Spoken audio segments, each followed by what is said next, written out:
Meus irmãos, minhas irmãs, saudações em Cristo Jesus. Eu quero falar-lhes sobre o seguinte tema: púlpito ou casa lotérica.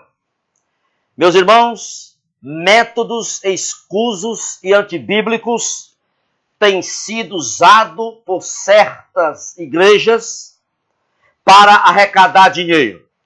E dentre os métodos escusos e antibíblicos está o uso da sorte, está a venda de cartelas de sorteios.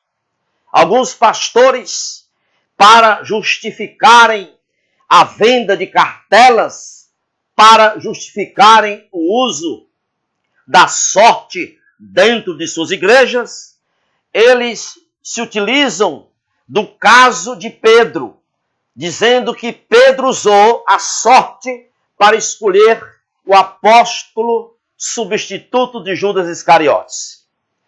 Precisamos entender este fato bíblico. Ora, Jesus Cristo havia dito de maneira muito clara que os discípulos não fizessem nada até a vinda do Consolador, o Espírito Santo. Portanto, isto está registrado em Lucas 24:49.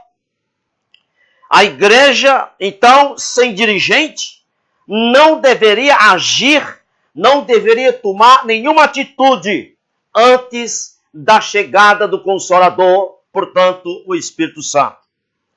Pedro, então, ele se precipita e resolve tomar uma atitude antes do Espírito Santo chegar, usando então o uso da sorte para escolher o substituto de Judas Iscariotes. Judas Iscariotes havia se enforcado. Então Pedro, baseado no Antigo Testamento, em que Deus permitia em alguns casos o uso da sorte para expressar a sua vontade, Pedro então se utiliza desse expediente do Antigo Testamento. Vale salientar que Pedro era cheio de coisas judaizantes. Pedro, por exemplo, ele sempre quis, de algum modo, misturar a lei com a graça. Ou seja, ele misturou, sim, o uso da sorte no Antigo Testamento, quando Deus permitia, em alguns casos, para expressar a sua vontade, Pedro misturou esse expediente do uso da sorte com a graça. E até ele, Pedro, foi repreendido. Em Gálatas 2,14, nós vemos Paulo repreender Pedro pelo fato de Pedro ter obrigado aos gentios viverem como judeus. Então isso deixa claro que Pedro era cheio de coisas judaicas. E isso foi que o levou à precipitação, escolhendo o homem errado para substituir Judas Iscariotes, usando o uso da sorte. Meus irmãos, todos os apóstolos, sem exceção, foram escolhidos diretamente por Jesus. Em Marcos 3,13 diz: depois de subir ao monte, chamou os que ele mesmo quis e vieram para junto dele. Atos 1:2 registra: depois de haver dado mandamentos por intermédio do Espírito Santo aos apóstolos que ele escolhera. Portanto, todos os apóstolos foram escolhidos diretamente por Cristo. Paulo foi o legítimo substituto de Judas, porque Paulo foi escolhido diretamente por Jesus Cristo. O próprio Paulo diz isso. Em Gálatas 1:1, Paulo registra, ele mesmo diz: Paulo, apóstolo, não da parte de homens, nem por intermédio de homem algum, mas por Jesus Cristo e por Deus Pai. E lá em Efésios 2:20, diz a Bíblia que os apóstolos são fundamentos da igreja. Ora, se Matias foi substituto de Judas, portanto, o fundamento da igreja, onde estão os registros, onde estão registrados os sinais do apostolado de Matias. No entanto, quando olhamos na Bíblia, nós temos 14 epístolas paulinas no Novo Testamento. E em Efésios 3:3, Paulo ele se inclui como apóstolo que recebeu revelação. Portanto, o nome do apóstolo Paulo marca o livro de Atos e marca todo o Novo Testamento. E nota-se que após a eleição de Matias, nós não vemos mais o nome de Matias na Bíblia. E lá em Atos 1, 21, 22, registra que Matias estava presente entre as testemunhas da ressurreição de Jesus Cristo. Agora, a pergunta é, por que é que Jesus, ao ver Matias, não escolheu para apóstolo naquela ocasião? Além disso, verifica-se que logo que Matias foi escolhido por sorte, a Bíblia diz que ele foi contado com os 11 apóstolos. A Bíblia não diz que Matias tenha se tornado um apóstolo. Está escrito em Atos 1:26. E por voto comum foi contado com os 11 apóstolos. Não diz que ele tornou-se um apóstolo. Portanto, meus irmãos, isso vem mostrar o ato precipitado de Pedro para escolher o substituto de Judas Iscariotes, usando um expediente do Antigo Testamento, quando Deus permitia o uso da sorte em alguns casos para expressar a sua vontade. Alguns que defendem que Matias foi o substituto de Judas Iscariotes, alegam que houve uma oração. Antes de haver o sorteio, houve uma oração. Ora, meus irmãos, a Bíblia ensina que o Senhor só atende àquela oração que está de acordo com a sua vontade. 1 João 5,14. As Escrituras registram tanto os acertos como os erros dos seus servos. Portanto, a oração feita naquele momento, antes do uso da sorte, estava em desconforme com a vontade de Deus. Sabe por quê? Porque o uso da sorte não é prática neotestamentária.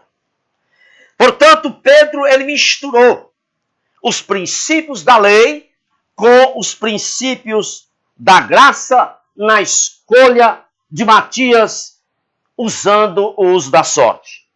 Fica evidente, meus irmãos, que o Senhor não direcionou aquela sorte, aquele uso da sorte usada por Pedro. Pedro, seguindo a sua impulsividade, se precipitou. Agora, é preciso entendermos que o uso da sorte é um mecanismo explorador. Por quê? Porque alguém para ganhar, outro tem que perder. Para alguém ganhar, outro tem de perder. Então, quando a única maneira em que uma pessoa pode ganhar é quando a outra perde, isso caracteriza o desejo de ganhar. E o desejo de ganhar vira exploração. A natureza do uso da sorte é o quê? A natureza do uso da sorte é você ter que fazer muitos perdedores a fim de levar um a ganhar. Então, quando uma igreja recorre ao uso da sorte para resolver seus problemas econômicos e financeiros, para fazer construções, para comprar isso ou aquilo, é sinal que essa igreja perdeu a visão do Deus Jeová Jiré. Nós não precisamos, escute bem, nós não precisamos de bingos, de rifas, nem de sorteio dentro da igreja. Púlpito não é casa lotérica. Alguns dizem, não, mas no Antigo Testamento houve uso da sorte. Claro que houve. Mas em Josué, por exemplo, 13:6, Deus permitiu o uso da sorte para distribuição das terras entre as tribos. Em 1 Samuel 10, 17 e 21, Deus permitiu o uso da sorte para a escolha do rei de Israel. Lá em Josué 7,14, Deus permitiu o uso da sorte Foi o caso de Acã. Mas entenda uma coisa, no Antigo Testamento, Deus dava o Espírito Santo somente aos líderes. Somente os líderes tinham o Espírito Santo. O povo não. Então, quando o líder tinha de tomar algumas decisões, ele não consultava o povo, porque o líder tinha o Espírito Santo e o povo não. E as decisões do líder expressavam, sim, a vontade de Deus. No entanto, algumas vezes, causava rebelião, causava rebeldia do povo quando um líder tomava decisão.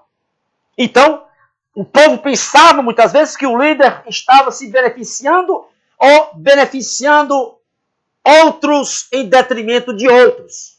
Então, Deus se utilizava do uso da sorte no Antigo Testamento para expressar a sua vontade, exatamente evitando desse modo a rebeldia do povo para com o líder. Portanto, com a vinda do Senhor Jesus Cristo, com a chegada de Cristo, o que pertencia à lei, no caso a sorte, foi abolido, porque diz Hebreus 8:6 que o ministério de Jesus é sobremodo mais excelente.